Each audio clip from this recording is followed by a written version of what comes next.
But it still shows that, hey, our everyday choices do add up, just like compound interest affects things for loans or even, stock investments or other investments. It does add up with regards to our daily.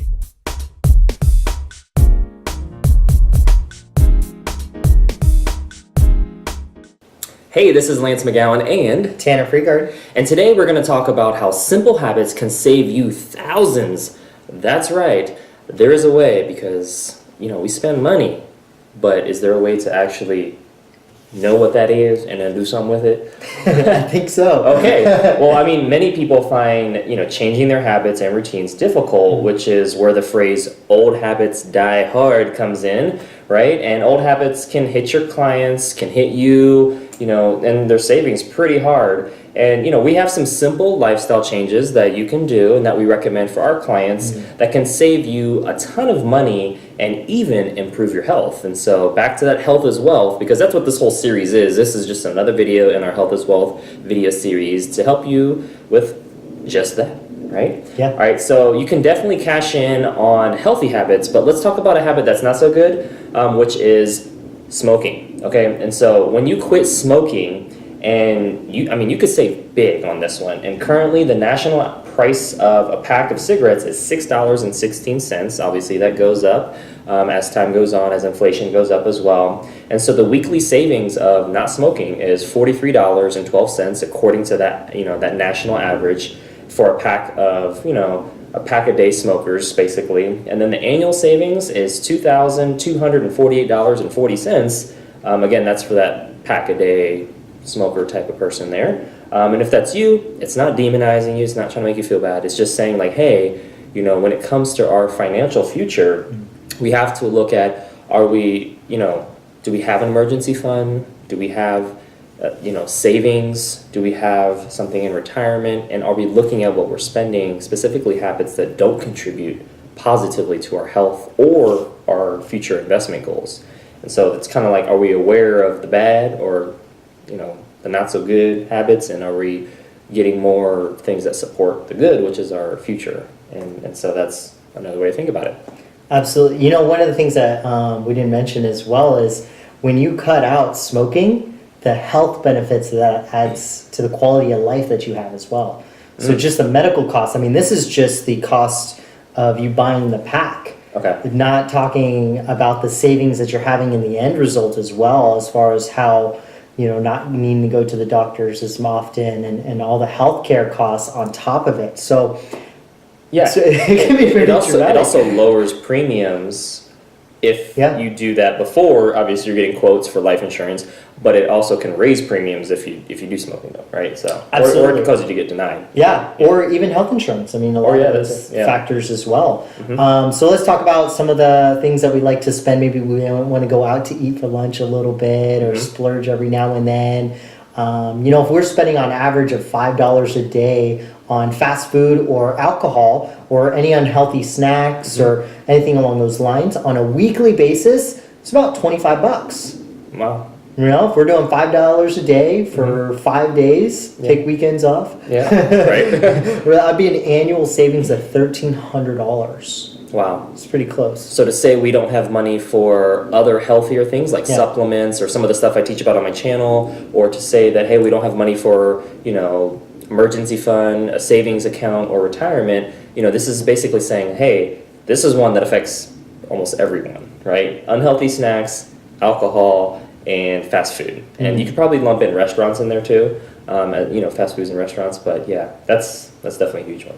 Absolutely. One of the things I would love to say as well is, just to add to that, you could switch that habit. Instead of spending $25 a week on unhealthy things, you can make that adjustment and spend it on healthy things. That actually add to your quality of life, right? And maybe would lower long-term healthcare costs as well. Absolutely. Yeah. More whole foods, plant-based supplements, stuff like that. Yeah, there's lots of stuff that you can do from a health-wise and go from there. Yeah, instead of, McDonald's, you can choose Chipotle salad bowls, or something like that. It could be little stuff like that. So yeah, just swapping out stuff too. Precisely, or getting nuts versus, going to buy a bag of chips. There you go. Yeah, yeah, that's a good example. That's very practical. Another thing that people buy is coffee or lattes. Yes. And little expenditures can really add up. And let's say a coffee from your local cafe costs $4, which is really not that much. 5 cups a week equates to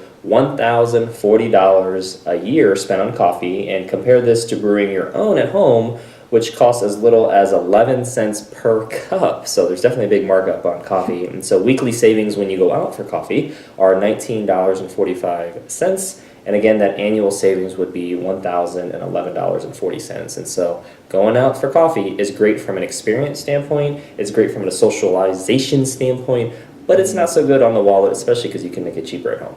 Absolutely. One of the things that we've also talked a lot about, even off the air, is just the cost of meat and being able to switch up and eat more plant-based things to not only just add to the quality of life and how you feel, right, and all the aspects that it brings as far as the benefits, but if we just substitute one meat substance a week, if we're doing, let's say, ground beef that's on average $3.73 per pound, a weekly savings of that would be $9.33, and an annual savings of that would be $485.16. So simply substituting meat one night a week with something else, especially like something plant-based, that can help. I mean, there's rice and beans, there's sauteed vegetables, there's all types of stuff. My channel talks more about that too. And that's for a 2.5 pound package of ground beef, right? This is assuming that. So you could save basically $10 for that week, or almost $500 for the year. Yeah. That's already adding up. I mean, if we were to just add up so far, if we were to just swap that, that's 500 plus about 1,000 plus another 1,300 plus another two. I mean, that's like almost $5,000 in savings just right there. Like that's pretty significant. We haven't even gotten to the last thing, which is packing in the savings. That's right. And so the average American spends more than $11.14 twice a week for lunch. And so it's no big deal, right? Well, the weekly savings are $22.28, and invested in savings for 30 years, that's $88,000, and it's $88,500. And so if you basically, what this means is if you were to pack a lunch instead and put your $1,043 annual lunch into a savings and investments accounts earning 6%, you'd have an estimated savings of basically $88,000 in 30 years. And so actually it'd be $88,500 in 30 years. And so this example obviously is hypothetical and does not guarantee or predict actual performance, little disclaimer there, but it still shows that, hey, our everyday choices do add up, just like compound interest affects things for loans or even stock investments or other investments. It does add up with regards to our daily purchases as well. Absolutely.